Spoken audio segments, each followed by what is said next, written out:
Olá, gente! A gente está começando o MartaCast, programa dedicado aos esportes femininos. O MartaCast é produzido pelo coletivo Marta, grupo de pesquisa em comunicação e culturas esportivas, ligado ao departamento de comunicação da UFMG. E é coordenado por mim, Carol Vimiero, jornalista e professora da universidade. O episódio de hoje está sendo gravado na terça-feira, dia 31 de março. E você pode nos acompanhar no YouTube e nas plataformas de podcast. E toda quinta-feira, às 10 horas da noite, o MartaCast vai ao ar também na 104.5 FM, Rádio FMG Educativa, em Belo Horizonte e região metropolitana. Hoje, a gente vai falar sobre a primeira vitória do Atlético no Brasileirão, a campanha 100% do Itabirito na Série A2, a última rodada dos times mineiros na Superliga Feminina de Vôlei, a conquista do Sunshine Double da tenista Aryna Sabalenka e a decisão do Comitê Olímpico Internacional de barrar a participação de mulheres trans em Los Angeles 2028. Fica com a gente que a gente vai falar dessas e outras notícias das mulheres do esporte agora. A gente está aqui na mesa hoje, eu, Carol, que já me apresentei. Vou pedir para os meninos se apresentarem. Isabela, por favor. Eu sou Isabela Fernandes, estudante do 6º período de jornalismo aqui no UFMG. Nicolas. Eu sou o Nicolas Augusto, estudante do 3º período de jornalismo aqui na UFMG. E eu sou o Cauê Sivek, estudante do 3º período de jornalismo aqui da UFMG. Ótimo, gente. Nicolas, primeira vez que está com a gente, seja bem-vindo, viu, Obrigado, Nicolas? Então vamos lá, gente. Vamos começar aqui, né, falar de futebol. A gente teve 2 rodadas do Brasileirão, né, desde o programa da semana passada. Então a gente vai falar um pouquinho dos 2 jogos que cada um dos times mineiros fez na Série A1 do Brasileirão. Vamos começar com o Atlético, que perdeu para o São Paulo, mas também ganhou do Vitória, que foi a primeira vitória do Atlético no campeonato. Conta os detalhes pra gente, Isa. Isso mesmo, Carol. Ontem, segunda-feira, o Atlético jogou contra o São Paulo pela 6ª rodada do Campeonato Brasileiro e perdeu por 2-1 de virada. Esse jogo foi na Arena do Jacaré, em Sete Lagoas. Inclusive, o Atlético já mandou jogos em 3 estádios diferentes, né, nesse Brasileirão. Já mandou na Arena MRV, na Gregorão, em Contagem, e agora na Arena do Jacaré. Então tá difícil ter uma casa aí pro Atlético feminino. Cada jogo em casa ele joga em um lugar, né? Exatamente. Cadê a casa, né? Cadê a casa? Bom, falando sobre esse jogo de ontem, o Atlético começou muito bem, assim. O São Paulo tá disputando o título, o São Paulo tá nas primeiras posições, então foi surpreendente até a postura do Atlético no começo desse jogo. Dominou o primeiro tempo praticamente inteiro em relação ao São Paulo. Teve mais posse de bola, teve mais finalizações. E tanto que abriu o placar, né, aos 38 minutos do primeiro tempo com a Pimenta. Foi o segundo gol dela pelo Atlético. Ela foi um reforço, né, dessa temporada atual, um dos 10 reforços do Atlético. Então, a Pimenta recebeu a bola na pequena área, conseguiu ali sair da marcação e abrir o placar para o Atlético ainda no primeiro tempo. Mas, como eu já disse, o Atlético sofreu a virada, foi no segundo tempo, porque eu acho que foi mais um erro de estratégia, assim, porque depois que o Atlético voltou pro segundo tempo, cometeu o erro de chamar o São Paulo muito pro ataque, sabe? Chamar muito pra perto do seu gol, e o São Paulo, uma equipe qualificada, que tá disputando o título, acabou conseguindo virar o jogo bem rapidinho. Então o São Paulo voltou melhor pro segundo tempo, bem mais organizado, e chegou ao gol de empate aos 12 minutos com a zagueira Tayla, e aos 19 minutos virou o jogo com a atacante Milena Carioca. Então, é complicado, porque assim, o Atlético jogou realmente muito bem no primeiro tempo, mas acabou deixando escapar o resultado por essa postura na segunda etapa de tentar segurar o 1-0 que tinha, que 1-0 é um gol só, então a chance de se ter uma virada grande até, e acabou não conseguindo vencer o jogo. Agora o Atlético tá na 13ª colocação, tem 4 pontos, com uma vitória e um empate, e as outras derrotas, e o São Paulo, com esse resultado, ele chegou a assumir a liderança do campeonato, mas depois teve Palmeiras e Flamengo, e aí com um empate por 1-1 entre Palmeiras e Flamengo, o Palmeiras acabou reassumindo a liderança. E o jogo contra o Vitória, que foi, né, a primeira vitória, conta um pouquinho pra gente. Pois é, esse jogo foi na sexta-feira passada, né, no dia 27 de março. O Atlético conseguiu a primeira vitória no Campeonato Brasileiro de 2026, fora de casa, né, em Salvador, por 3-0. Os gols foram das atacantes Pimenta, Cindy Ramos e Kellen Bender. A Pimenta, né, que marcou gol também nesse jogo ontem contra o São Paulo, tinha marcado o primeiro gol dela nesse jogo de pênalti contra o Vitória. E assim, o Atlético foi bem dominante na partida. O Vitória é o 17º colocado, é o penúltimo colocado na tabela, então o Atlético realmente é uma equipe superior, então fez o que tinha que fazer, dominou o jogo, fez 3-0, E foi uma vitória importante para, acho que, dar confiança também pro elenco que estava precisando. Tanto que, né, fez uma boa atuação no primeiro tempo contra o São Paulo, acabou deixando o resultado escapar, mas eu acho que foi uma vitória importante para mostrar que é um elenco qualificado. E agora, né, o Campeonato Brasileiro vai ter uma pausa para a FIFA Series, né, que é um torneio da FIFA amistoso, e volta só daqui a algumas semanas. O Atlético volta a campo dia 20 de abril contra o Santos. Então, veremos, né, essa sequência de Campeonato Brasileiro. Aproveitou aí, né, a oportunidade, né, de jogar com um time que tá, né, mais abaixo na tabela e conquistou a primeira vitória. Vamos falar agora um pouquinho do Cruzeiro, né, que também tivemos 2 jogos, né, desde o nosso último programa na semana passada, e o Cruzeiro, ele venceu um e empatou, né, o outro. Conta os detalhes pra gente, Cauê. Isso mesmo, o Cruzeiro jogou ontem também, como o Atlético, e empatou com a Ferroviária na Arena Fonte Luminosa. Foi um jogo bem disputado, assim, ambas as equipes jogaram bem. A Ferroviária começou melhor, logo aos 10 minutos abriu o placar com a Júlia Beatriz, mas aí logo depois o Cruzeiro já teve uma resposta no jogo, já começou a produzir bastante jogo, muito por conta da Bianca Brasil, que voltou, né? Ela que tinha ficado contra o Flamengo fora por conta de um quadro viral depois do Clássico, e aí ela voltou, jogou contra o Fluminense, que também o Cruzeiro venceu, né, por 3-2, ela participou de gol nos 2 jogos. E nesse foi aos 24 minutos do segundo tempo, ela cruza a bola na área e ninguém desvia, a goleira não sai e a bola entra. Foi mais falha da goleira, que é a goleira Luciana e tal, mas assim, mostra que ela faz muita diferença nesse time do Cruzeiro, ela sempre produz, assim, busca o gol e tal, então não dá pra tirar o mérito dela, mesmo tendo sido um cruzamento, ela é quem busca todas as jogadas ofensivas do Cruzeiro, que empatou esse jogo e venceu contra o Fluminense, né, por 3-2. O Cruzeiro, que no primeiro tempo abriu 3-0 e depois só administrou o jogo e sofreu no final, tomou 2 gols no final do jogo, quase que entregou esse resultado, mas é um time que com esses 2 jogos mantém a invencibilidade, né, que é muito importante. Em 6 jogos tem 3 vitórias e 3 empates, e nesse momento está na 4ª colocação. Então, ainda é um Cruzeiro que precisa mostrar um pouco mais de futebol, considerando, né, comparando com o ano passado, mas é um time que ainda, né, como eu disse, tá com a invencibilidade garantida. Vamos ver, o próximo jogo do Cruzeiro, inclusive, é contra o América, né, que a gente vai falar daqui a pouco. Então, vamos ver, no dia, o jogo contra o América vai ser no dia 20, na Arena. Calma. Não, perdão, gente. É a Ferroviária que vai jogar contra o América no dia 20 e o Cruzeiro vai jogar contra o Inter na Arena do Jacaré também, em Sete Lagoas. E é isso. O Cruzeiro, vamos dizer assim, ainda não chegou naquele patamar do ano passado de ser super decisivo, né? Mas continua, né, mostrando aí a qualidade, o elenco, né? Teve algumas baixas, mas Ainda é muito bom. ainda é muito bom o time. Vamos falar agora um pouquinho do América, então, Cauê. Você já estava aí antecipando, Sim. né? O América também empatou com o misto, né? E pontuou pela primeira vez no campeonato. Então, tivemos a primeira vitória do Atlético, tivemos o primeiro ponto do América, né? Conta os detalhes pra gente. É isso, o América empatou por 1-1 com o misto, e não só o primeiro ponto, foi o primeiro gol do América no campeonato, que jogou no último sábado, dia 28. O gol saiu com a Dani Ortolan logo no começo do jogo, aos 17 minutos, mas também não durou muito pouco a vantagem. Aos 32, a Laura Índia fez pro misto, mas assim, foi um jogo que o América mostrou futebol, diferente do que tinha feito nos últimos jogos. Contra o Corinthians, eu tinha dito semana passada, chutou uma vez.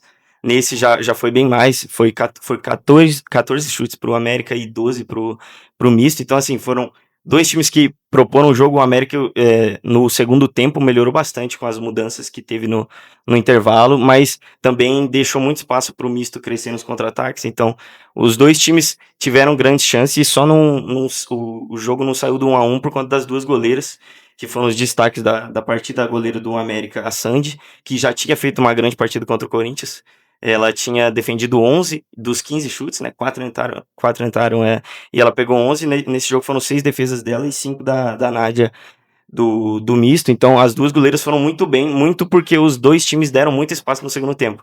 Mas já é um ponto positivo para o América, que agora dessa vez buscou o gol mais do que vinha buscando, e aí o resultado vai vir aos poucos, né? Eu acho que ainda tem tempo para se recuperar nessa primeira fase, mas também era um jogo que precisava vencer muito, porque o Misto tá vindo agora para, né, para essa primeira divisão do campeonato, mas também o Misto tem feito uma campanha boa. Eu vi a tabela, ele tá a 4 pontos da zona de abaixamento e a 3 de classificar, então tá mais próximo do G8 do que da zona de abaixamento. E o próximo jogo do América não é o contra a Ferroviária, porque o América ainda não jogou essa rodada, né? A sexta rodada vai ser contra o Bahia no dia, Primeiro de abril. no dia 1º de abril, e o Misto vai enfrentar o Inter no dia 3.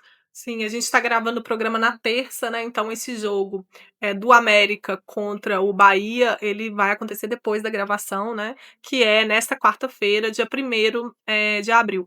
O América também começou bem irregular no ano passado, né? E aí, Sim. mais pra frente, ele Foi conseguiu, crescendo ele foi o desempenho. crescendo. Vamos esperar como é que vai se dar aí, né? As próximas rodadas, mas é preocupante, né? Assim, depois de 4 rodadas. 4 6 rodadas? rodadas. 6 rodadas. 5, né? Que vai jogar. 5 porque ele ainda vai jogar, né? 5 rodadas. Ter conseguido, na verdade, só marcar um gol, né? E fazer um ponto. Mas a gente vai seguir aqui, né? Acompanhando e torcendo aí para que seja parecido com a trajetória do ano passado. Agora vamos falar um pouquinho, na verdade, do grande destaque do futebol mineiro aí, né, feminino nas últimas semanas, que é o Itabirito, né, o time daqui da região metropolitana de Belo Horizonte subiu para a Série A2 e está fazendo uma campanha irretocável, né, Nicolas? Tá 100%, né, e no último jogo com direito aí a doblete da Ariane. Conta os detalhes pra gente? O Itabirito enfrentou o Paysandu lá no Mangueirão, em Belém, e colocou 3-0 no Paysandu num jogo de total domínio do Itabirito. A partida foi marcada por muitos contra-ataques da equipe mineira. Foram um total 17 finalizações do Itabirito contra nenhuma do Paysandu, ou seja, foi total domínio. O Paysandu conseguia recuperar a bola, mas depois já perdia, e o Itabirito atacava, atacava e atacava. O primeiro gol saiu num contra-ataque de Almanac do Itabirito, aos 24 minutos. A Adela Torre recuperou a bola, depois já foi lá pra frente, conseguiu dar assistência pra Ariane, gol do Itabirito. Aos 35, teve outro gol do Itabirito, só que esse foi anulado por impedimento. O intervalo marcou uma mudança pro Paysandu. O Paysandu mexeu, tentou mudar lá na frente, conseguir chegar mais fácil, conseguiu chegar melhor, mas não funcionou. Não demorou muito tempo, o Itabirito marcou outro gol, aos 67, outro da Ariane, pra completar o doblete dela numa jogada totalmente individual, que ela conseguiu driblar e finalizar só praticamente sozinha. E o Paysandu, depois do segundo gol, desandou. Se antes tinha tentado fazer uma coisa diferente no segundo tempo e tava até funcionando, tava conseguindo chegar pelo menos lá na frente, não chegou mais, perdeu todas as chances que tinha. E pra finalizar a partida, aos 80 minutos, numa falha bizarra da goleira Zani, do Paysandu, o Itabirito chegou ao terceiro gol com a Bruna Vitória e finalizou uma partida realmente de líder. Infelizmente não é, porque tem um saldo de gols menor que o Vasco, que tá em segundo, e que o Atlético Piauiense, que tá em primeiro, mas realmente está fazendo uma campanha muito forte até aqui. Nas 3 rodadas foram 5 gols feitos, 0 sofridos. Tá com 100% no campeonato. É a melhor defesa junto com o 3B da Amazônia. Então, se continuar assim, pode ter certeza que talvez a gente tenha 4 equipes 4, mineiras sim. no Brasileirão ano que vem. Impressionante, né? Então ele tá em terceiro, mas porque, na verdade, os 2 times que estão na frente também estão com uma campanha 100%, né? Mas o Itabirito, né, gente? A gente acompanhou, né, o desempenho do time no ano passado, no Campeonato Mineiro. Foi muito bem, né? Foi o campeão do interior. E fazendo bonito aí na Série A2, né? Com essa possibilidade aí, realmente, da gente ter 4 times mineiros na temporada 2027 da Série A1. Vamos continuar aí acompanhando, né, o Itabirito. E agora, para fechar o bloco do futebol, a gente vai passar por um giro das outras notícias da modalidade que não entraram aqui no programa, mas estão publicadas no nosso site, o revistamarta.com. A nota triste da rodada do Brasileirão Feminino foi a denúncia de racismo no clássico Grenal. Um torcedor do Internacional registrou um boletim de ocorrência por injúria racial contra Bárbara Fonseca, executiva de futebol feminino do Grêmio. O caso ocorreu logo após a vitória tricolor no último sábado, dia 28, no estádio Sesc Protásio Alves, em Porto Alegre. De acordo com a Federação Gaúcha de Futebol, um dos líderes da torcida Camisa 12, tradicional torcida organizada do Colorado, acusou a dirigente gremista. A equipe tricolor, em nota oficial, negou a acusação. Bárbara também se pronunciou, classificando a acusação como inverídica e leviana, além de reforçar seu compromisso com a luta contra o racismo e outras formas de preconceito. O técnico da seleção brasileira, Arthur Elias, anunciou a lista de convocação com 26 jogadoras para a disputa da FIFA Series, que acontece em abril no Brasil. Novamente, a lista de convocadas não conta com Marta, que ficou de fora das últimas convocações em novembro e em fevereiro.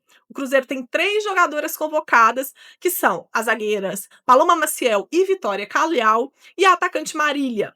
A seleção brasileira feminina joga a primeira partida no dia 11 de abril contra a Coreia do Sul, às 9h30 da noite, na Arena Pantanal. A gente acaba por aqui o nosso primeiro bloco. Voltamos já já com mais notícias de esportes femininos. Olá, gente, a gente está de volta para o segundo bloco do MartaCast. Vamos falar agora de vôlei. Antes da gente começar, vou pedir para as meninas se apresentarem. Sentaram aqui agora, por favor, Malu. Oi, gente, eu sou a Malu Moura, estudante do 7º período da UFMG de jornalismo e bolsista no Coletivo Marta. Oi, gente, eu sou a Carol Freire, estudante do 5º período de jornalismo e voluntária no Coletivo Marta. Oi, gente, eu sou a Soraya Carvalho, estudante do 5º período de jornalismo aqui na UFMG e bolsista do Coletivo Marta. Vamos lá, gente. Vamos falar aí da última rodada, né, da fase classificatória da Superliga Feminina. A gente teve jogo dos 3 times mineiros. Vamos começar falando do Minas, que venceu, né, o último jogo e terminou a primeira fase na segunda colocação. Conta os detalhes pra gente, Carol. Exatamente, o Minas estava, a gente já tinha comentado na semana passada que o Minas estava na briga pelo primeiro lugar da tabela nesse último dia de jogos da fase classificatória da Superliga, que a gente já tinha comentado também na semana passada que todos os jogos seriam no mesmo dia, na terça-feira, dia 24, que foi o dia que a gente gravou. E nesse dia o Minas enfrentou o Sorocaba e venceu por 3-0 com parciais de 26-24, 25-21 e 25-13. Com o resultado, a equipe mineira buscava o primeiro lugar na fase classificatória, mas no mesmo dia, como eu disse, o time do Flamengo também venceu o Mackenzie e segue na liderança da tabela. A partida começou muito bem equilibrada, mesmo com uma certa hegemonia um pouco maior do Minas. A equipe paulista chegou a se aproximar em pontos, forçando a ultrapassagem dos 25 pontos, mesmo que sem garantir a vitória do primeiro set. Já na segunda parcial do jogo, o cenário se manteve constante com um balanço na pontuação, mas ainda com a vantagem para o Minas. E o terceiro set, o Sorocaba acabou sentindo a pressão e não conseguiu se mostrar forte, finalizando a partida em 3-0. Então a gente teve esse deslize, assim, porque estava mais perto nos 2 primeiros sets, né? 26-24, 25-21, e aí no último set foi 25-13, e realmente o Sorocaba não aguentou. A Júlia Cudes foi a maior pontuadora da equipe vencedora, arrematando 15 pontos e sendo um dos grandes destaques da partida, assim como a sua colega de equipe, Pridaró, com 10 pontos e muita eficiência na recepção. Realmente elas fizeram a diferença, principalmente nesses 2 primeiros sets, que tava com pouca diferença, né? Agora, para iniciar a fase dos playoffs, o Minas vai enfrentar o Maringá no dia 31/3, ou seja, hoje, no dia que estamos gravando, às 9 horas, na Arena UniBH, na capital mineira. Enquanto o Sorocaba, que ficou na lanterna, foi rebaixado para a Superliga B, então ele não avança para a próxima fase dessa temporada, e na temporada seguinte, né, ele vai lutar pela Superliga B, tentando aí sim, no outro ano, na outra temporada, subir de novo para a elite da Superliga. E essa fase de mata-mata da Superliga também vai ser marcada pela despedida da Central Cudes do Minas. Depois da última partida do time, a Júlia anunciou a sua saída e disse que pretende finalizar com chave de ouro, arrematando a vitória da temporada.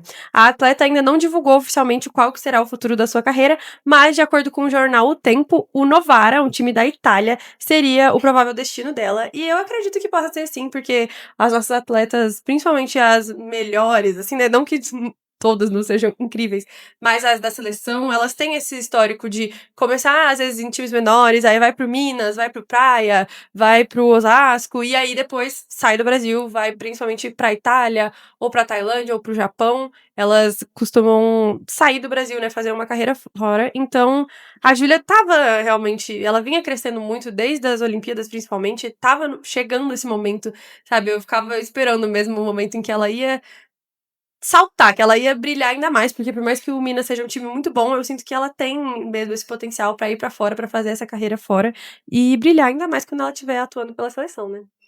Legal, né? Então, última temporada aí, última fase de mata-mata da Julia Kudes antes de ir pra Itália, né? Exato. Vamos ver. Supostamente a Itália. Supostamente, né?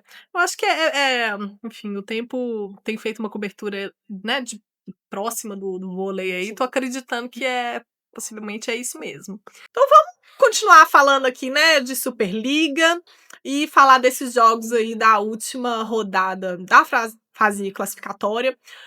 E o Mackenzie também jogou, né, e acabou perdendo para o Flamengo, mas mesmo assim se classificou, né, para os playoffs. Conta os detalhes pra gente, Malu. Sim, a chave já tava. Os classificados já estavam fechados, né? Mas o Flamengo venceu por 3-0, o que gera algum impacto de certa forma, porque é a chave das quartas de final, né? Então, o jogo foi no Rio de Janeiro, terminou em parciais de 25-15, 25-22 e 25-16, e acabou por definir o cruzamento entre as equipes nas quartas de final. Pra quem não sabe, é no mesmo estilo olímpico. O primeiro enfrenta o oitavo, o segundo o sétimo e assim vai. Com o resultado, o time carioca confirmou a melhor campanha e apresentou o que vinha apresentando ao longo de toda a competição.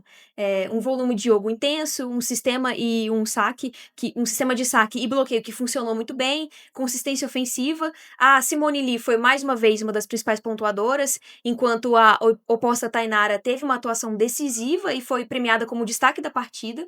Do lado do Mackenzie, a equipe encontrou dificuldades, conseguiu encontrar um pouco o ritmo no segundo set, mas ainda assim foi dominada pelo Flamengo no primeiro e no segundo, além de ter perdido no primeiro e no terceiro, além de ter perdido o segundo set também. Conseguiu equilibrar com algumas ações na segunda parcial, mas não conseguiu se manter tão próximo do placar quanto queria. A Gabiru e a Carla foram um destaque do Mackenzie, mas ainda assim o Flamengo foi muito dominante. O reencontro entre as equipes vai exigir ajustes da equipe mineira, né? E que vai ter pela frente o grande adversário, né? Que é o time que dominou a fase regular toda, ficou na frente do Minas por uma vitória, mas ainda assim foi superior do início ao fim. Mas vale destacar, mesmo assim, né, como a gente vem falando em todos os episódios, que só do Mackenzie já estar 14 nas anos, né? quartas é um grande feito. Foi o que a Melu falou. Eles vão se enfrentar de novo agora nas quartas, então é difícil. A gente sabe que são jogos que vão ser ainda mais sofridos pro Mackenzie por pegar o primeiro da tabela. Assim. E assim, talvez agora seja mais diferente pro Mackenzie, porque pro Mackenzie já não valia mais nada, né? Pro Flamengo Exato. valia a posição. Sim. Mas pro Mackenzie já tava classificado, então não ia mudar muita coisa. Então, assim, o jogo foi mais. Agora não, agora tá valendo. Agora tá valendo. Mas a gente sabe que vai ser difícil, mas é isso, é um time que tá vindo forte, tá vindo grande. Mesmo jogando agora com o Mackenzie, conseguiu fazer ali no segundo set um 25-22, coisa que o Mackenzie da temporada passada não conseguiria fazer, não conseguiria mesmo. Então, mesmo assim que eles estão chegando bem. Não tá chegando... E mata-mata é imprevisível, né? Assim. Exatamente, vai que pega o Flamengo num dia o Flamengo ruim. no dia que não tá bacana. Exato, às vezes justamente por isso, por estar pegando o último da tabela, pode ser que chegue muito confiante e aí jogue mais ou Por ter menos. metido um 3-0, né? Aí Exato, já chega soberbo, assim, achando que vai vencer. A gente nunca sabe o que vai Eu acho acontecer. que aqui a gente tem uma torcida. Claramente. Mas assim, a gente sabe que vai ser difícil justamente por isso, por ser o primeiro e o último da tabela, mas o Mackenzie tá vindo bem, tá evoluindo muito bem e fica a expectativa aí pra como serão essas quartas. Vai que a gente tem uma surpresa, assim. Se ganhar pelo menos 1 ou 2 sets, já tá muito bem, enfrentando o primeiro da tabela. Sim. E por falar nas quartas de final, vamos falar agora do time mineiro que já começou aí, né, a disputa das quartas, que é o Praia, que já jogou a primeira partida dos playoffs contra o Bauru e venceu por 3-0. Conta pra gente, Sol. Só pra dar uma voltada aqui, uma relembrada, Carol. No jogo de despedida da Carol Gataz, o Praia venceu o Tijuca por 3-1 com parciais de 21-25, 26-24 e 25-20 e 25-16. E aí, avançou para as quartas para pegar o SESI Bauru. E fez valer o fator casa, né? Porque ele ganhou de 3-0 na noite de ontem, dia 30, lá na Arena UTC, em Uberlândia. O time do Praia começou a partida muito bem e concentrado, mesmo com o desfalque da sua principal pontuadora na competição, que é a ponteira Peyton Caffrey. As mineiras conseguiram dificultar a recepção das paulistas e abriram uma vantagem. Depois, o Bauru conseguiu uma reação no set e chegou a virar o placar para 22-21, porém não foi o suficiente para parar o Praia, que fechou o set por 25-23. Na segunda parcial, o Bauru começou melhor e conseguiu ali equilibrar a partida, mas mesmo assim não deu. As mineiras fecharam o set por 25-22. No terceiro e último set, que foi o decisivo, né, o Praia se aproveitou da baixa do Bauru, que deu uma desanimada legal ali depois da derrota no segundo set, controlou a parcial e com tranquilidade fechou o jogo fazendo um 25-19. Os destaques da partida pelo lado do Praia foram a central Adenísia com 15 pontos, além da líbero Natinha, que ganhou o troféu Viva Vôlei. Já pelo lado do SESI Bauru, a ponteira Costa foi o destaque com 15 pontos. O jogo de volta será nesta quinta-feira, dia 2 de abril, em Bauru, na Arena Palpscaf, às 6h30 da noite. É aquilo, né? Se o Praia ganhar, ele tá classificado para a semifinal. E se o Bauru, em caso de vitória do Bauru, a gente vai ter o terceiro jogo. Assim, por mais que o Praia esteja ganhando, ele tá se recuperando, mas a gente vê que fica aquele sinal de alerta, assim, pro Praia, porque essa temporada tá flutuando muito, né? Então, assim, ganha numa semana, tá muito bem, na outra semana já perde. Dá uma oscilada. Então, não é... Eu acho que, por mais que o Praia seja melhor, tenha um elenco melhor, acho que não é difícil a possibilidade do terceiro Isso jogo que eu ia falar, mesmo. eu acho que é o jogo mais equilibrado das quartas. É. Até porque é o quarto e o quinto colocado com 2 vitórias de diferença. O Exato. Praia ganhou 16 e o Bauru ganhou 14.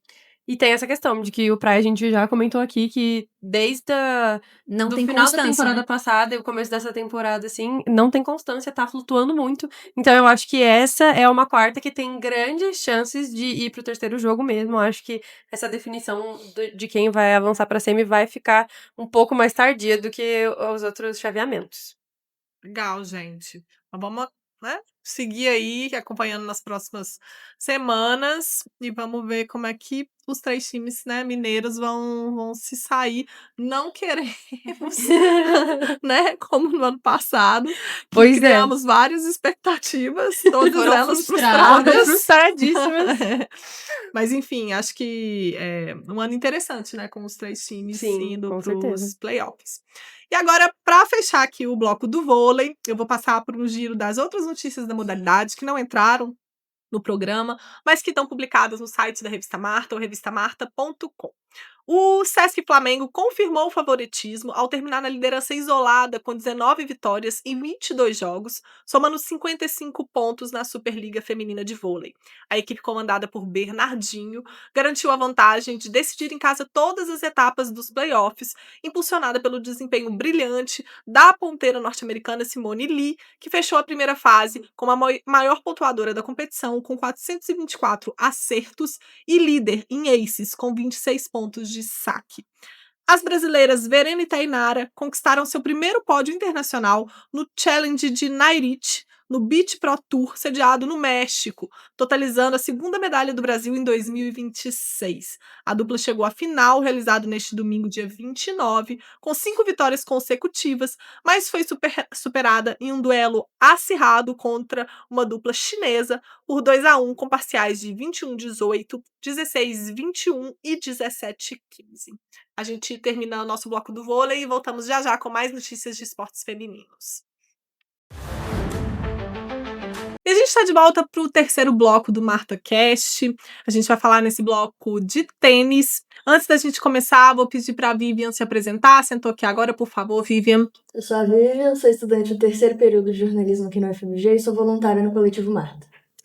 Vamos lá, gente. Vamos começar falando de tênis. Falando da vitória da Aryna Sabalenka, que ganhou da Coco Gauff na final do Miami Open, o Aberto de Miami, e conquistou isso que, né, se chama aí no circuito do tênis do Sunshine Double, que é ganhar, né, os 2 torneios que acontecem nos Estados Unidos no verão, um na sequência do outro. Conta os detalhes pra gente, Malu. Sim, a Sabalenka ela ganhou por 2-1 da Coco Gauff, num jogo que durou 2 horas e 10 minutos. Elas travaram um duelo digno de final mesmo, foi um bom jogo. A Gauff ela vinha fraca na temporada, começou mal, mas aí foi crescendo no Miami Open, mas pareceu chegar um pouco mais arrastada do que a Sabalenka na final. Isso se refletiu no tênis das duas, né? Assim, a Sabalenka muito superior a ela, aproveitou os erros de saque da Gauff, que foram catastróficos, né? Geraram a derrota dela. A Sabalenka aproveitou os momentos de fragilidade disso e cresceu no momento certo. O jogo foi definido em parciais de 6-2, 4-6 e 6-3, numa quadra que estava cheia, né, 17 mil torcedores. Sim. E com a vitória, a Sabalenka ela conquistou o bicampeonato, ela já havia vencido no ano passado, e o Sunshine Double. Ela conquistou Indian Wells nas últimas semanas e agora o Miami Open, que se caracteriza pelo fato de serem muito diferentes, né? O clima de um para o outro, um muito seco, outro muito úmido. Isso exige muito do condicionamento físico das atletas, não só do condicionamento físico, como a quadra e a forma como deve se bater na bola. Para vencer o título, a Sabalenka passou por grandes tenistas, né? Uma delas, a Rybakina, que é a top 2 do mundo e na semifinal, e agora a Coco na final. Com essa vitória, a Sabalenka não só defendeu os 1.000 pontos de 2025, como foi a 5ª tenista a realizar o Sunshine Double. Antes dela, só 4 fizeram esse feito. A última delas foi a Iga Swiatek, a polonesa, em 2022. Foi uma boa temporada, foi um bom torneio da Sabalenka, que vem crescendo cada vez mais na temporada. Sim, jogou muito bem, né? E realmente a quadra estava bem cheia, inclusive mais cheia do que a final masculina. Sim, então, eu ressaltei isso, né? Porque, gente, esporte feminino tem sim visibilidade, né? E o tênis é prova disso, tá sempre muito cheio. E era um jogo, assim, né? Muito atraente, né? Entre a número 1 do mundo e a tenista da casa, né? Sim, e que já tem uma rivalidade entre elas, né? Sim. Os 2 Grand Slams que a Coco Gauff tem, o US Open e o Roland Garros, foram numa final contra a Sabalenka. Sim. Então já é uma rivalidade consolidada. Legal. Vamos continuar falando aí, né, gente, do Aberto de Miami. A Luísa Stefani, principal duplista brasileira, né, que joga com a Gabi Dabrowski, tenista canadense, passaram para a semifinal, né, mas acabaram perdendo. Conta os detalhes pra gente, Vivian. Isso, Carol. A Luísa e a Gabriela Dabrowski se despediram do Miami Open na semifinal de virada pela dupla formada pela tcheca Katerina Siniakova e pela norte-americana Taylor Townsend, por 2-1, com parciais de 4-6, 6-4 e 10-3 no match tie-break na última sexta-feira, dia 27. A dupla da brasileira começou melhor na partida, elas conseguiram controlar o primeiro set, mesmo com muita dificuldade no saque, 57 só de aproveitamento no primeiro serviço e 3 duplas faltas ainda nessa primeira parcial. A única quebra do set foi favorável a Luísa e a Gabriela, e o placar ainda era 3-3 ali, estava tranquilo. Em geral, elas foram bem eficientes nas devoluções também e conseguiram aproveitar uma quebra ali para fechar em 6-4. No segundo set, a Siniakova e a Townsend abriram vantagem logo no primeiro e quebraram o primeiro serviço adversário para fazer 2-0. E mesmo com a devolução no game seguinte, conseguiram pressionar o serviço da Luísa e da Gabi para devolver a segunda quebra e empatar em 3-3. E mesmo com a tentativa de recuperação da brasileira e da canadense, a Siniakova e a Townsend venceram por 6-4 para devolver a parcial do primeiro set. A gente viu a Siniakova muito abatida no começo do segundo set, e a gente viu ali a Luísa e a Gabi baixarem um pouco a guarda, e talvez tenha sido isso que complicou um pouco também o resto da partida. E no match tie-break, a Townsend e a Siniakova passaram por cima, viram o placar ser 2-1 para a brasileira e para a canadense, mas conseguiram 6 pontos consecutivos para perder um e depois fechar em 10-3 para garantir a vaga no final do torneio. A final foi decidida entre elas e a dupla das italianas Sara Errani e Yasmin Paolini, que vem de título em Roland Garros também. E a decisão foi menos de 1h30, com parciais de 7-6, com 7-0 no tie-break e 6-1 para a Siniakova e a Townsend, que também conquistaram o Sunshine Double. Sim. Jogaram muito as duas, né? A gente comentou semana passada que Ia ia ser muito ser um jogo difícil. difícil. Sim. Ia ser um jogo difícil, mas ao mesmo tempo eu não esperava que as meninas fossem perder dessa forma, assim. Que elas Porque, tiveram chance, exatamente, né? tiveram a chance de ganhar. verdade. Eu realmente acho que foi, assim, quando elas sentiram um momento ruim da dupla adversária, deu uma baixada e elas baixaram junto. Sim. E aí, e aí é assim, né? A gente tá falando de dupla top 2 no mundo, né? Quando volta, aí volta de vez, né? E aí elas não conseguiram controlar. E elas são ótimas na Sim, quadradura, são né? ótimas. A Siniakova e a Townsend são uma ótima dupla na quadradura. A gente estava comentando ali antes de gravar, né? Que tava a Luísa e a Gabi Dabrowski sacaram em 3-2 no segundo set, fizeram 40-30 e deixaram elas empatar e perderam, empatou. Exatamente. Né, assim, então, elas E no abriram, tênis isso tiveram acontece, chance. né? Assim, a gente já teve vários exemplos disso, então não dá foi- pra baixar a guarda mesmo. Por mais que seja um jogo longo, né? Difícil, muito físico, ainda assim é complicado. E na final, assim, passou o caminhão, né? Sim, elas jogaram muito bem a final. Eu assisti a final contra a Pauline e a Errani. Mas é porque, assim, na quadradura elas são Elas são superiores, ainda que a Sara Errani e a Pauline sejam a dupla número 1 do ranking. Agora vai ser diferente porque no Agora Saibro, né? vai virar, Aí a agora Pauline vai joga virar. muito no Pega um Saibro. pouco. Então vamos lá, vamos falar agora da Bia Haddad, né? Que anunciou nos últimos dias a desistência da Billie Jean King Cup e reorganizou o calendário dela para a temporada 2026. Conta os detalhes pra gente, Malu. Então, até uma semana e meia atrás, a Bia tinha como compromissos o WTA 500 de Charleston, nos Estados Unidos, e a Billie Jean King Cup. Mas isso mudou. Ela cancelou primeiro a participação no WTA 500 de Charleston e agora desistiu da Billie Jean King Cup. Ela deu até uma entrevista, né? Falou que vai buscar se reorganizar, se reestruturar melhor para poder voltar mais forte e poder representar o Brasil numa próxima oportunidade. Mas que, assim, ela precisa desse tempo para poder se preparar para a temporada de Saibro, mas que tá muito feliz pelas jovens brasileiras que estão surgindo, né? Mas acabou desistindo. O segundo torneio que ela desiste desde a queda na estreia no Miami Open. Agora, o próximo compromisso dela deve ser o WTA 125 de Oeiras, em Portugal, que começa em abril, vai do dia 13 ao dia 19 de abril. E a segunda-feira agora, a WTA atualizou o ranking novamente após o fim da Miami Open e a Bia caiu mais uma posição. Ela hoje é a número 70 do mundo. Mas falando em desistências e começos ruins, a Bia não é a única que tá passando por um momento de fragilidade, né, no jogo dela. A Iga Swiatek, a polonesa, que também caiu, agora é a quarta do mundo, também desistiu da Billie Jean King Cup. E a Iga também vem de uma queda aí de um técnico que vinha com ela desde outubro de 2024. Assim como a Bia, né? E vem aí tentando se organizar, porque vem 6 derrotas já em 2026, é um número maior de derrotas que a gente não tá tão acostumado a ver. Ela é ex-número 1 do mundo, tem vários grandes lãs aí. E ex-número 1 do mundo, assim, imparável. Imparável, Né? Era imparável. aquela A gente tava coisa falando não assim, a perde. gente vem de, assim, há um ano atrás, a Iga tava vencendo sequência de jogos por 2-0 e metendo pneu em quadra de saibro. Final de Wimbledon. Exatamente. A gente comentou, acho que semana passada, né, que tinha 70 torneios que a Iga não perdia na estreia. Sim. Muito. Mas o restante do time da Polônia segue sem alterações e ele passa a ser liderado pela Magna Linette, que foi quem eliminou a Iga no Miami Open. Ela atualmente é número 57 do ranking de simples e 121 no ranking de duplas. E o formato da Billie Jean King Cup também vem de alteração, sofreu alteração em 2025 e em 2026. Então agora, no começo de abril, vai ter o playoff final. São 7 qualificados pela fase final de 2025 e as 7 vencedoras dos grupos de repescagem que foram disputados em novembro.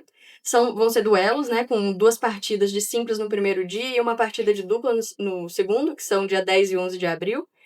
E os times vencedores vão se juntar à China, que vai ser a seleção 7, para a disputa da fase final, que vai valer o título em setembro desse ano. E vai ser uma chave de mata-mata mais simples, com quartas, semis e final.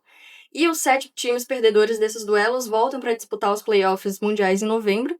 Mas o Brasil ele não faz mais parte dessa etapa, depois de ter caído em novembro de 2025 para a Austrália, na casa delas, em Hobart. E fazia parte do grupo E, com Portugal e Austrália, e chegou a vencer Portugal por 3-0, mas sofreu 2 derrotas ali com a Austrália, e que foi campeã do grupo. A gente também não tinha a Bia nessa etapa, a Naomi entrou justamente para pegar essa vaga. E por conta disso, o Brasil volta para disputar a fase zonal, para voltar para a elite da competição no final desse ano, para ver se consegue ir para a fase final em 2027. Mas é a primeira vez que o Brasil volta a disputar a fase zonal desde 2022. Então vem aí de uma fase complicada. Você falou da Naná, aí eu até lembrei, assim, a Vitória Barros foi convocada para poder entrar no lugar da Bia e vai representar o Brasil pela primeira vez. Isso. E além da Vitória, a gente tem a Nawane, a Ana Candiotto, a Luísa Stefani e o retorno da Gabriela Sé, que estava sem ser convocada desde 2020, quando disputou a qualificação contra a Alemanha aqui em casa, em Florianópolis, foi antes da pandemia. E a Ana Candiotto também foi adicionada à convocação na última segunda-feira. Vem para a sua terceira convocação aí como parte do elenco principal. Vinha de convocações como convidada para conhecer a dinâmica e se acostumando com a rotina que elas têm para o treinamento. E agora a gente espera a classificação no grupo, né? São 2 grupos da Américas, que eles chamaram. E vai enfrentar a Argentina, Chile e Peru entre os dias 8 e 11 de abril. No grupo B, a gente tem a Colômbia, que vai ser sede da etapa, no Saibro, que vai receber Equador, México e Venezuela. E cada um desses grupos, 2 vão passar para a fase final, para a próxima fase de playoffs, né?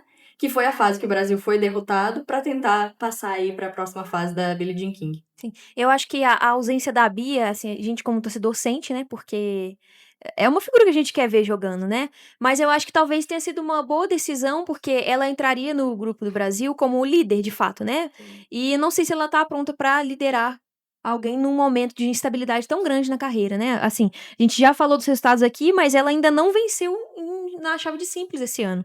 São várias eliminações em estreias e 9 derrotas no ano. Então, talvez realmente não seja o momento de assumir uma responsabilidade tão grande, né? Que é liderar uma equipe com várias jovens, que é o caso do Brasil, Sim, estando nessa fase. sim. E a gente vem com uma equipe muito jovem, a gente não vem com nomes mais veteranos, como a Laura Pigossi, a Carol Meligeni e a Ingrid Martins, a gente apostou realmente nas mais novas. Sim. Então precisa de uma liderança mais firme ali, e acredito que a Bia não tenha a disponibilidade no momento. Sim. Acho que é a Luísa que vai ser essa figura, né? E assim, acho Parece. que ela é o nome do Brasil, do tênis no momento é ela. Então eu acho que é ok pra mim. Sim, sim, Luísa na 13ª convocação já para Billie Jean King. sim. Vamos ver e acompanhar então aí no início de abril, né? Essa rodada de jogos aí contra essas outras 3 seleções, né?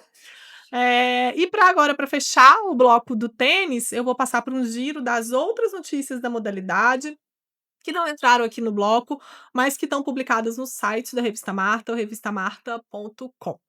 As brasileiras Carol Meligeni e Luísa Fulana perderam suas partidas de simples, válidas pelas quartas de final do ITF W35 de Junín, na Argentina, na última sexta-feira, dia 27. Em duelo de mais de 3 horas de duração, Carol Meligeni foi derrotada pela tenista argentina Martina Capurro Taborda por 2-1. Por sua vez, Luísa Fulana foi derrotada pela argentina Maria Florência Urrutia por 2-0.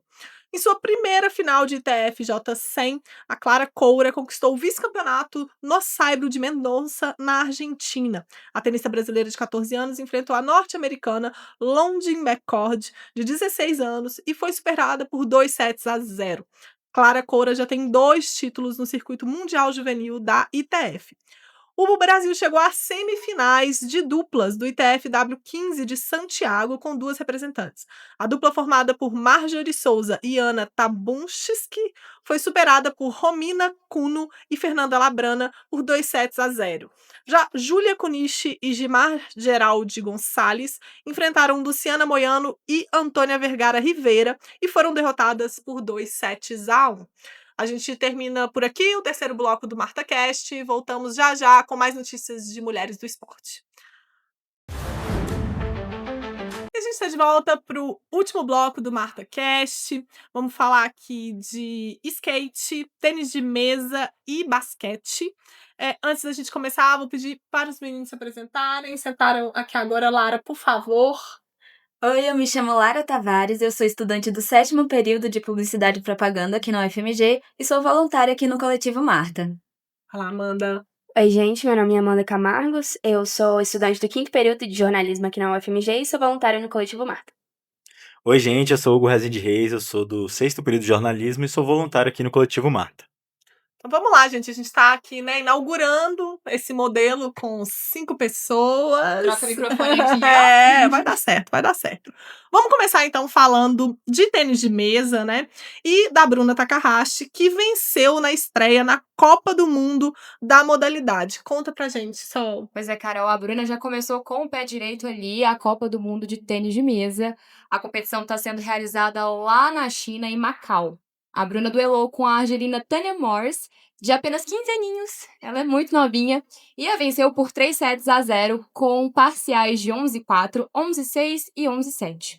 Uma partida que foi super breve, durou apenas 14 minutos e 18 segundos. A Takahashi é cabeça de chave do grupo 16, que conta com apenas 3 atletas. E aí, pelo formato do torneio, apenas a líder de cada grupo, que são 16, vão avançar para o mata-mata. Dessa forma, a Bruna precisa só de mais uma vitória para conseguir a classificação para a próxima fase. E o próximo compromisso dela vai ser na quarta-feira, dia 1º, às 10h45, no horário de Brasília. E é barra pesada, tá bom? A gente vai enfrentar a Bernadette Sox, que é a atual número 25 do ranking mundial e que tem uma vantagem ali em cima dela nos confrontos diretos. Legal. E qual que é a expectativa de vocês, gente, pela performance aí da Bruna na Copa do Mundo? Vocês que estão acompanhando, Lara também tem acompanhado tênis de mesa. Sim, a Bruna, ela consegue manter constante o ataque, então ela tem que focar principalmente nesse ataque, principalmente ali no forehand, porque geralmente é o mais difícil de defender. E assim, a gente notou no jogo dela com a Tânia, que a Tânia ela conseguiu dar um trabalhinho ali, ela defendeu bem. E a Bruna, ela sempre mantém essa consistência, então é realmente manter esse ataque no próximo jogo também. Eu acho que eu sempre bato na tecla de que a gente vê muita evolução no jogo da Bruna. Mas é muito verdade. E esse ano a gente já começou com o título ali em duplas. Ela vem uma crescente muito forte nas individuais. E a Bruna, ela tá batendo de frente com as top 10. Então eu acho que, mesmo que a Bernadette esteja muito forte, ela, inclusive, como eu disse, ela tem um retrospecto positivo em cima da Bruna. Eu acho que a Bruna tem super chances de ganhar o jogo. Assim, não é uma vitória impossível, definitivamente não. E a Bruna tem feito jogos muito bons. Então, acho que isso nos deixa com expectativa lá em cima, porque ela tem potencial e ela está mostrando potencial na mesa. E é isso, eu acho que, sendo um pouco muito clubista, a gente vai levar. A gente tá, né, assim, sempre lembrando, a gente tá gravando na terça-feira, dia 31, e esse jogo, né, a segunda rodada aí do torneio, acontece na quarta, dia 1º de abril, e a gente vai acompanhar aí para ver como que a Bruna se sai, né, contra a Bernadette Sox. Vamos continuar falando de tênis de mesa, mas agora falar um pouquinho da Laura Watanabe, que encerrou a participação dela no WTT Contender de Tunis, após ser eliminada na chave de duplas. Conta os detalhes pra gente, Lara. Sim, infelizmente a Laura teve que se despedir nessa sexta-feira, dia 27. Ela estava disputando a chave de duplas ao lado da chilena, a Valentina Rios, e elas foram eliminadas por 3-0 contra a dupla das indianas Yashaswini Gorpad e Jill Australi. Eita. Pois é, eu acho que a gente tem uma coisa com tênis. É tênis de mesa e tênis mesmo, que é uns nomes impossíveis de ser pronunciado, gente. Que é isso? É difícil, porque sai assim do nome, né, de uma indiana pro nome de uma russa e logo na Aí sequência vem uma polonesa. Aham. E aí como você, né, vai de uma pra outra. Mas diga, Lara, continua contando aí da Laura. Esse jogo foi bem disputado. No começo, a gente nota que as indianas elas trouxeram mais ataque ali no forehand. E a gente vê que no segundo e no terceiro set foi bem acirrado. Elas chegaram a ficar com 10-10, então foi bem acirrado ali. E a gente vê que elas tentaram retaliar com mais ataque, jogar ali mais no backhand para forçar as indianas a defender mais. Então, foi uma partida muito acirrada, mas infelizmente teve essa eliminação. Além disso, além da chave de duplas, a Laura ela participou da chave simples feminina no individual. Ela estreou com uma vitória contra a atleta da casa, a Maran Zoglami, com 3-0. E depois ela estava na fase de grupos, ela fazia parte do grupo 5 e ela estava na segunda posição, porque ela jogou contra a russa Valéria Sherbatik e ela começou com o primeiro set, ela levou o primeiro set, mas a russa conseguiu virar e levar essa vitória. Já na fase de eliminatória, ela jogou contra a francesa Isa Koch e ela acabou perdendo também por 3-0, encerrando sua participação na chave feminina. Sim. Então, eu sinto. Isso é uma pessoa leiga falando, né? Não tenho muita experiência e nem muita sabedoria no quesito técnica. Mas eu sinto que de todas as meninas do circuito, de todas as mulheres que estão disputando agora, a Laura é a que menos evolui no individual. Ela joga muito bem nas duplas, mas no individual ela parece que ela tem medo de propor jogo.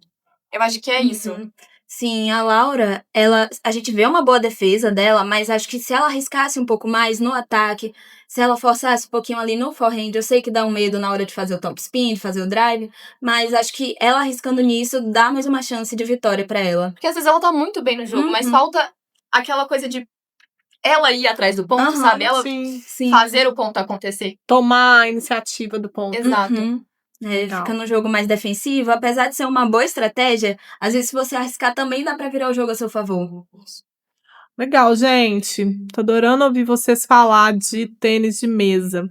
Vamos agora mudar levemente aí, né, de esporte e vamos falar de skate, porque a Dora Varela, ela venceu a etapa do Mini Ramp Pro Ataque na abertura da temporada. Conta os detalhes pra gente, Amanda. Foi isso mesmo. A Dora Varela foi a grande campeã da etapa disputada na orla do Guaíba, em Porto Alegre, no Rio Grande do Sul, na abertura do Pro Tour STO 2026 do Mini Ramp Pro Ataque nesse domingo, dia 29 de março. Essa modalidade, que é uma das mais dinâmicas do skate, combina velocidade, criatividade e constância, disputada uma leitura rápida da pista em alto nível técnico. Entre as mulheres, a qualidade das voltas ela impressionou e a final ela foi marcada por apresentações de alto nível, com destaque para as 3 atletas olímpicas que dominaram o pódio. A Dora Varela ela alcançou 94,14 pontos após uma sequência de voltas precisas e assegurou o primeiro lugar. Na segunda colocação ficou a Raika Ventura, a campeã da temporada anterior, que a gente acabou falando bastante no ano passado, com 94,94 pontos, enquanto a Indiara Asp completou o pódio com 91,12 pontos, e todas elas superando a marca dos 90 pontos, o que foi uma grande evolução para a categoria, principalmente pensando na parte feminina. O formato da competição, ela contribuiu para o alto nível das apresentações, porque as 8 finalistas tiveram 20 minutos de jam sessions, com voltas individuais de 40 segundos. E ao final, uma jam desordenada de 5 minutos, que permitiu com que as skatistas dividissem a pista simultaneamente, aumentando ainda mais a disputa. A Dora Varela já havia demonstrado seu forte desempenho no sábado, durante as semifinais, quando ela liderou a sua bateria com 93,14 pontos. Na final, ela manteve o ritmo e reafirmou seu status de destaque do skate brasileiro, consolidando uma vitória expressiva na abertura da temporada. A gente sempre fala que a gente fala muito do street, né? E como que a gente tem tentado aí cobrir as outras variantes do skate, né?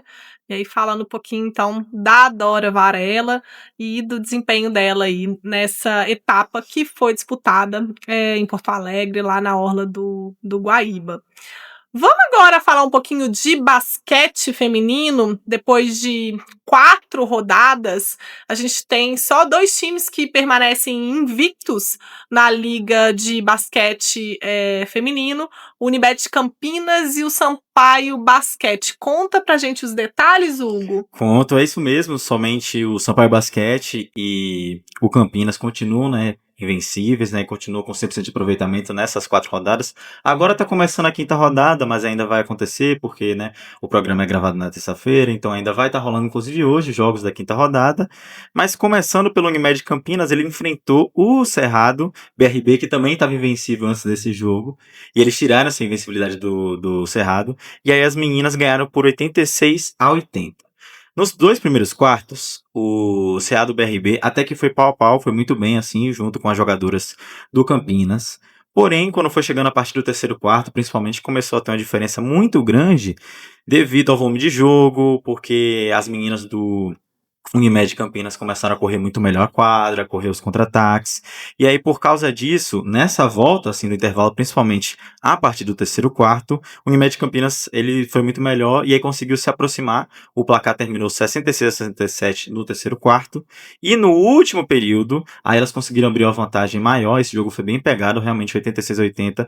A gente estava vendo antes placares muito largos, porque tem equipes de forças muito diferentes, e essas são muito parelhas, são realmente duas equipes muito boas, tanto é que o Cerrado permanece em terceiro lugar, enquanto o Unimed Campinas está empatado ali com o Sampaio no segundo lugar, primeiro e segundo lugar ali, liderando a LBF. Então elas acertaram muitas bolas de 3, a defesa foi melhor e o contra-ataque deu muito certo. O outro jogo que a gente teve do outro invicto foi do Sampaio Basquete. O Sampaio Basquete, ele superou o São José por 90-50. Esse jogo foi um pouco mais, como eu disse, pouco menos disputado. O jogo foi no último domingo e a equipe maranhense, né, a equipe do Sampaio, visitou o time paulista no ginásio Teatrão, né, em São José dos Campos, e manteve também sua invencibilidade. E aí, antes do início da partida, é bom falar que sempre, muitas vezes, quando um jogador de basquete, uma jogadora de basquete vai no outro ginásio, muda de time, sempre tem homenagem, mesmo que já tenha tido um tempo, mesmo que isso já tenha normalizado, é muito comum que homenagens aconteçam frequentemente. E nesse caso aconteceu. A amadora Manu Rios, que hoje ela defende o Sampaio, antes ela defendia o São José, o clube onde ela fez história, e agora ela recebeu essa homenagem, e foi muito bonito o início. E no começo, o jogo que terminou 90-50, na verdade, ele foi muito parelho. Ele começou com os dois muito pau a pau, só que no segundo quarto, a diferença aumentou muito, o placar foi de 43-24, então essa diferença já aumentou muito, muito por causa da defesa sólida do time do Sampaio, das transições rápidas que elas estavam correndo, e o destaque dessa primeira parte do jogo vai para Jalen Cherry, que é a segunda em pontos por jogo na liga, e ela fez 13 pontos só nesses dois primeiros quartos, o que é muito, assim, ela só faltava 5 pontos para chegar na sua média, então realmente foi muito bem, esse início de jogo foi muito forte pro lado do Sampaio. E aí, na volta do intervalo, os fundamentos asseguraram o resultado, já que o Sampaio Basquete teve mais rebotes, mais assistências e pontos no garrafão, que são aí critérios para normalmente levam um jogo a ganhar, levam uma equipe a ganhar da outra. E aí, nesse caso, de novo, a Gabi Guimarães foi o MVP da partida. Eles ganharam, o Sampaio ganhou com a diferença de 40 pontos, né, 90-50 para a equipe do São José. A Gabi Guimarães fez um duplo-duplo de 20 pontos e 10 rebotes, com 30 de eficiência, que é um número muito alto para eficiência de jogadora. E ainda assim, o time é tão bom que ela não foi a melhor pontuadora. A melhor pontuadora foi a norte-americana Jalen Cherry, que fez 22 pontos na partida. E aí encerra mais ou menos a quinta rodada, lembrando porque ela ainda está acontecendo, ainda vão ter jogos hoje, ainda vou ter mais 4 jogos para encerrar a quinta rodada. Beleza, então a gente segue acompanhando aí, né, os destaques da Liga de Basquete Feminino, principalmente aí, né, o time Unimed Campinas, Sampaio Basquete e o Cerrado BRB, que são os 3 primeiros colocados, Exatamente. certo? Da LBF. Vamos agora, para terminar aqui o bloco, uma última notícia, né, que é envolvendo o Comitê Olímpico Internacional, que anunciou aí, né, a volta dos testes de feminilidade para os Jogos de Los Angeles de 2028.